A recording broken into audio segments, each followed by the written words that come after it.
वर दिए थे। और आपके पिता विरोचन इतने बड़े धर्मात्मा थे कि देवता लोग ब्राह्मण का शरीर धारण करके आए और विरोचन से कहे, तुम्हारे पिता विरोचन से, राजा बलि के पिता का नाम था विरोचन। विरोचन से बोले कि राजन, मेरी आयु कुछ कम है, मैं आपसे आयु का दान मांगने आया हूँ। और आपके पिता पहचान गए कि देवता ही ब्राह्मण के वेश में आए हैं। उन्होंने तुरंत संकल्प करके अपनी पूरी आयु दान कर दी और जब ही दान की तुरंत विरोचन मृत्यु को प्राप्त हो गए, माने मृत्यु स्वीकार कर लिए। लेकिन कोई ब्राह्मण आया हमारे यहाँ मांगने को, ये ना नहीं किए, वो तुरंत अपनी आयु जो दान कर सकता है, तो आप उनके बेटे हो। इसलिए यह बात आपके लिए वंदनीय है, क्योंकि आप ही यह बात कर सकते हो, इतने बड़े कुल खानदान, ऐसे बड़े पिता के दानी पिता के पुत्र हो। माने भगवान पर खुद चढ़ा रहे कि ऐसा ना हो कि बाद में बदल न जाए क्योंकि उस समय उसकी इतनी तपस्या हो गई थी कि भगवान ने कहा कि इसको मैं जबरदस्ती जीत नहीं सकता। भगवान भी हार जाते हैं, धर्म कर्म जहाँ बढ़ जाता है ना, भगवान भी कुछ नहीं कर सकते, केवल मांग सकते हैं, धोखा देकर ले नहीं सकते, जबरदस्ती युद्ध करके जीत नहीं सकते। ध्यान से नोट कर लीजिए, भगवान को भी हारना पड़ता है। कब? जब भक्ति में शक्ति हो तब। भाई भक्ति में शक्ति से परिपूर्ण है। और क्यों परिपूर्ण है? क्योंकि वह गुरु की भक्ति कर रहा है, शुक्राचार्य को सर्वश्रेष्ठ बनाया है। अब गुरु का अपमान करेगा तो उसकी लक्ष्मी जाएगी और अंत में वो बंधन में पड़ेगा। इसलिए अब आगे सुनिए कथा। तो भगवान कहते हैं कि राजन, ब्राह्मण वही है जो अपने जरूरत भर मांगे। हमें 3 पग भूमि चाहिए, वो भी मेरे पैरों से। अब राजा बलि को घमंड हो गया, बड़े जोरों से हंसा, महाराज सब कुछ तो है, लेकिन अभी है तो आप बच्चे ही, अभी तो आप बच्चे हैं, इसलिए आपको मांगने नहीं आता। अरे मुझ जैसे राजा को पा करके, मुझ जैसे राजा को प्रसन्न करके आप चाहते तो द्वीप का द्वीप मांग लेते, जम्बू द्वीप, प्लक्ष द्वीप, साग द्वीप, कुश द्वीप, पुष्कर द्वीप, कोई भी द्वीप मांग लेते। 1-2 बिस्सा जमीन नहीं, बिगहा 2 बिगहा नहीं, अरे द्वीप का द्वीप मांग लेते। लेकिन आप अपने चरणों से 3 पग भूमि। तो उन्होंने कहा, देखिए राजन, मैं ब्राह्मण हूँ, मैं सोचता हूँ कि जहाँ मैं पलथी मार करके बैठ करके अपना पूजा आराधना करूँ तो कोई आकर मुझे न कहे हटो ये मेरा जमीन है। तो 3 पग भूमि में मैं बैठ करके कर सकता हूँ, बस इतना चाहिए। अब ये लगे सोचने शुक्राचार्य, अरे यार ब्राह्मण तो मैं भी हूँ, लेकिन इतना संतोषी तो नहीं हूँ कि जजमान जबरदस्ती दे रहा हो और कहे कि हमें नहीं चाहिए। इतना संतोषी ब्राह्मण तो नहीं हो सकता, जरूर कुछ दाल में काला है। तो ध्यान लगाकर देखे, ओ ये तो त्रिलोकीनाथ है। तो वो कह रहा है, शुक्राचार्य कह रहे हैं अपने शिष्य से, राजा बलि से, कह रहे बलि, कहा हाँ गुरु जी, कहे सबैरोचने साक्षात भगवान विष्णुरव्ययः काश्यपादिते जातो देवानां कार्य साधक।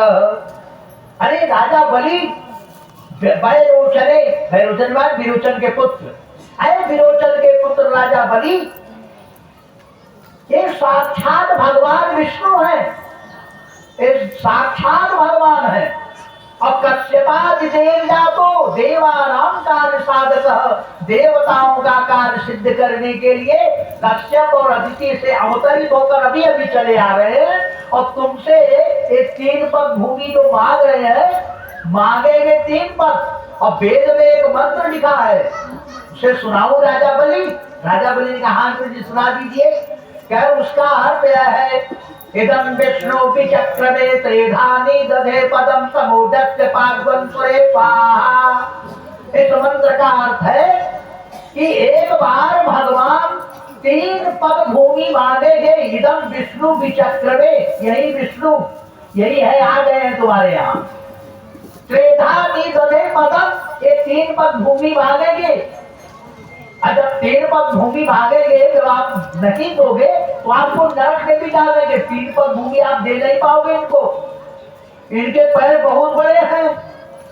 ये तो एक पग में सब नाप सकते हैं, लेकिन लीला करने के लिए 2 पग में नापेंगे, और तीसरा जब तुम दे नहीं पाओगे तो तुम्हें नरक में डाल देंगे। इदम विष्णु विचक्र में त्रिधारे ददे पदम समूढ़ से पागुन सुरे सहारे। मूर्खो, तुम समझ नहीं पा रहे हो। तो उसने राजा बलि ने कहा, गुरुजी आप सुपारी रखवाते थे और बोले कि सुपारी में अब भगवान विष्णु का आवाहन करो, अच्छा फेंको। मैं फेंकता गया।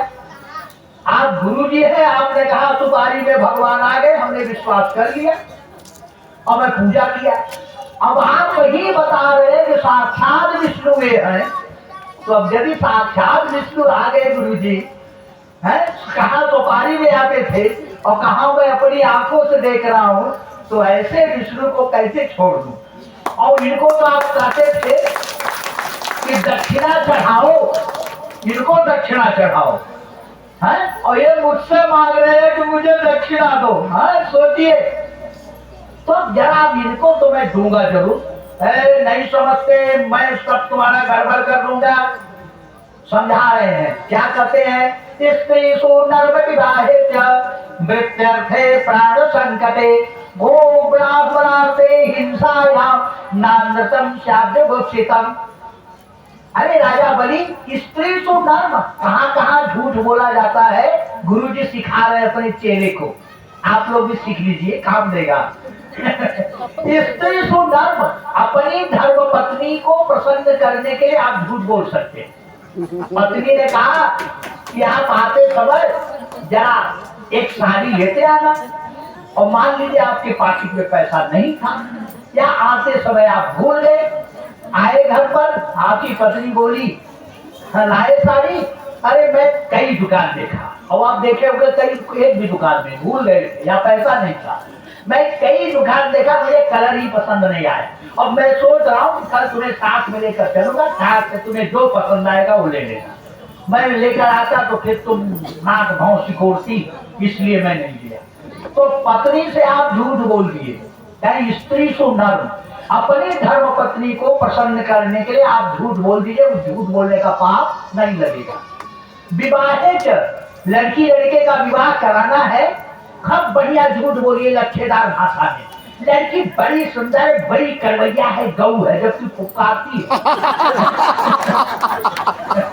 लेकिन आप झूठ बोलिए, लड़का बड़ा कायदे का है और कोई नशा पत्नी नहीं हो, लेकिन आप झूठ बोल करके यदि विवाह करा देते हैं तो इस झूठ बोलने का भी पाप नहीं लगेगा। स्त्री सुंदर में विवाह थे, अपने धंधा व्यापार में यदि आप झूठ बोल रहे हैं तो उसका भी पाप आपको नहीं लगेगा। प्राण संकटे, प्राण संकट में पड़ गया, कोई गोली बंदूक लेकर खड़ा है मारने को, जिस झूठ के बोल देने से प्राण बच जाए, उस झूठ को बोल करके प्राण बचा लीजिए, उसका भी दोष आपको नहीं लगेगा। गो ब्राह्मणार्थे हिंसायाम, गौ की रक्षा के लिए, ब्राह्मण की रक्षा के लिए कहीं गौ कटने जा रही है, आप झूठ बारिया, इससे भी बुद्धि गाय हमारे पड़ोस में थी, अरे यहाँ जो 2-3 बच्चा थी, अरे अभी ले जाओ इसको कसाई खाने में मत दो। झूठ बोल करके उस गाय को बचा लीजिए, झूठ बोलने का पाप नहीं लगेगा।